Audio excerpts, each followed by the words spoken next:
So guys, update muna tayo sa mga pangyayari dito sa ating mga kalapangit. Ito, nag-harvest tayo ng mga egg.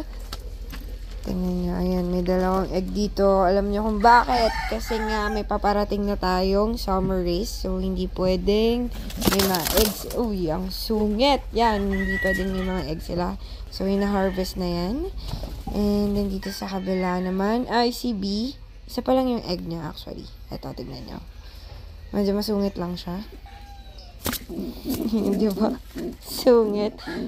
Ayan, tinatanggal natin yung mga egg nila para part to ng paghahanda sa summer race. Ito na lahat yung na-collect natin. And then, isa rin to sa way na pagpaparami ng ating mga rare of color. Kasi yung mga ordinary lang kulay ng kalapangit is tinatanggal natin yung eggs nila. Ito yung, guys, naalala nyo ba? Yung napauwi natin. Ito yun, sinama natin sa race. Meron siyang isang egg, kaso madumi na. So, sa tingin ko, bugok na to. Oh, yun o. Sinabak natin to sa nakaraang race. Pero hindi na natin siya naisakay ulit. Silipin lang natin yung iba pang mga nest. So, yan, wala na. Wala ng mga egg. All clear na. Yan, all clear, and okay na. So, yun, iba pa natin mga kalapangit. It's time na bilangin. By the way, guys, yung ibang mga egg dito galing sa mga flyers natin at sa breeders area. So, yung mga pinaparami lang talaga is yung mga rare of color. Itong mga kinukuha ay mga blue bar and blue check na egg naman ng aking mga pedring bloodline. Kaya mamaya guys, ipapakita ko sa inyo yung mga young bird na aking mga rare of color.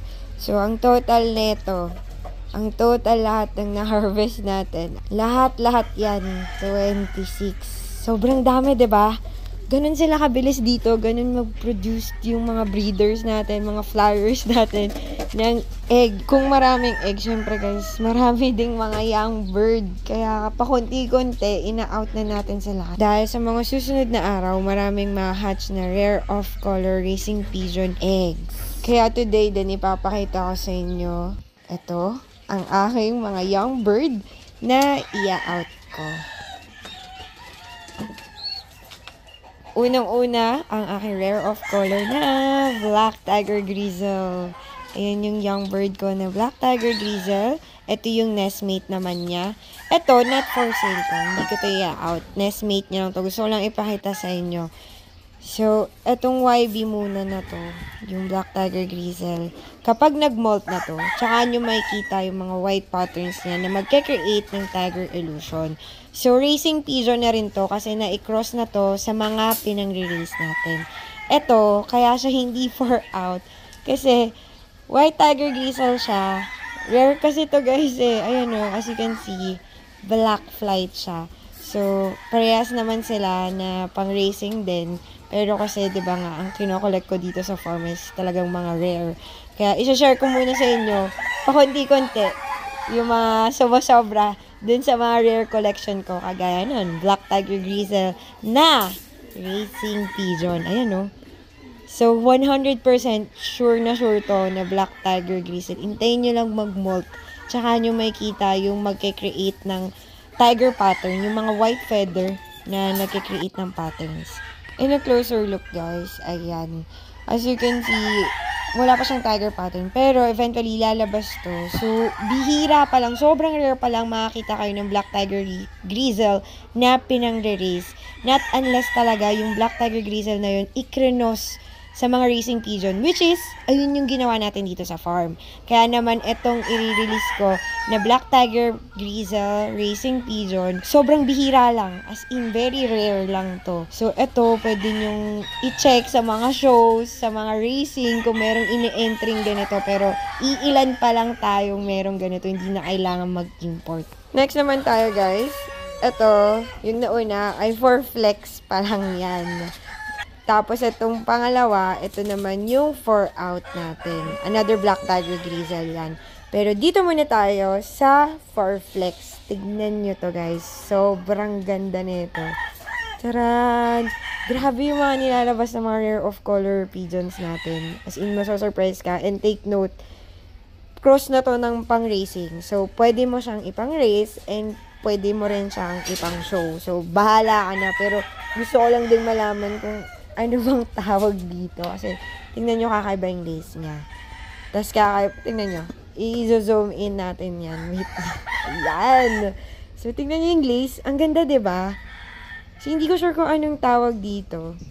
Basta galing siya sa isang mga rare of color natin.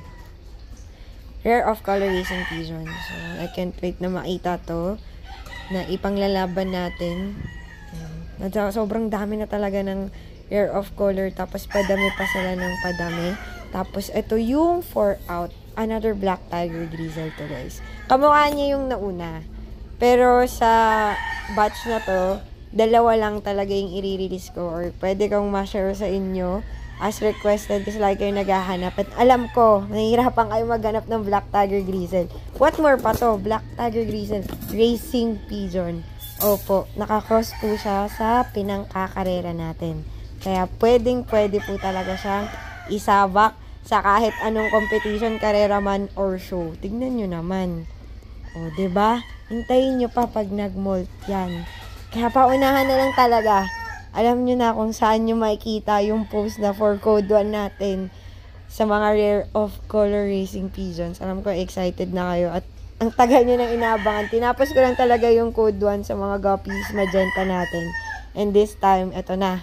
Closer look naman tayo sa pangalawang i-out ko na Black Tiger Grizzle na racing pigeon. Ayun, no? Ganda. Medyo maaraw lang talaga, pero black talaga to. Peach black siya. Tingnan niyo yung pakpak ko. Young bird pa lang to, ha. Pero pwede nyo na siyang matraining and pwede na tong kumarela. Tingnan yung pakpak pa lang yan, guys. Ayan. Diba? Kayang-kaya nyo pang i-train to kung kayo man yung makakapag-avail nito. Mapapabatcher nyo talaga siya. Magmamot pa yun, bibigyan pa kayo ng magandang tiger pattern. Napakaswerte talaga. Yan. Same sila nung nauna. Halos same lang. Black na black yan, guys. Maaraw lang talaga. Ganda, no? Next tayo. Isa to sa mga rare at bihira nyo lang din makikita sa marketplace. Sobrang hirap hanapin pa kasi konti pa lang nagbe-breed. As you can see, ayan ang ice pigeon. Ang maganda pa nito, guys, yung ice pigeon na meron ako dito sa farm is ikrinos ko sa racing pigeon. Ito, as a closer look, makikita ninyo. Taran! Ito ay ice pigeon crossed sa Colson line. Sa mga hindi po nakakaalam, ang Colson line is ang import line na long distance yung nire-race niya or long distance yung kaya niyang liparin. Kitang-kita naman sa forma. Ayun, no? 'Di ba? Young bird pa to. YB pa siya. So, maglalighten pa yung kulay niya. Magiging ice pa siya na 100% literal na ice yung kulay. Tapos, racing pigeon siya. 'Di ba? Ang ganda. Oh, ang perfect. 'Di ba? Forma pa lang niya. Pangkarera na siya talaga. Ayan. Colson line X ice pigeon. Ayan. Bali, ito, pang second batch na to ng breed ng ice pigeon natin. Diba? Sobrang ganda, guys. Give me a thumbs up kung agree kayo. Racing pigeon yan. Galing. Sobrang galing ng batch niya. Yung clutch niya ngayon. So, ito yung ipapakita ko next. Ito naman yung first clutch ng aking ice pigeon project. Ayan. Makikita ninyo na medyo lumiit. Medyo maliit. Or maliit talaga yung beak niya. Compare din sa una kong napakita sa inyo. Yung una kong napakita sa inyo is ang improved version. Ayan, sakto. Nag-face to face sila. O, diba?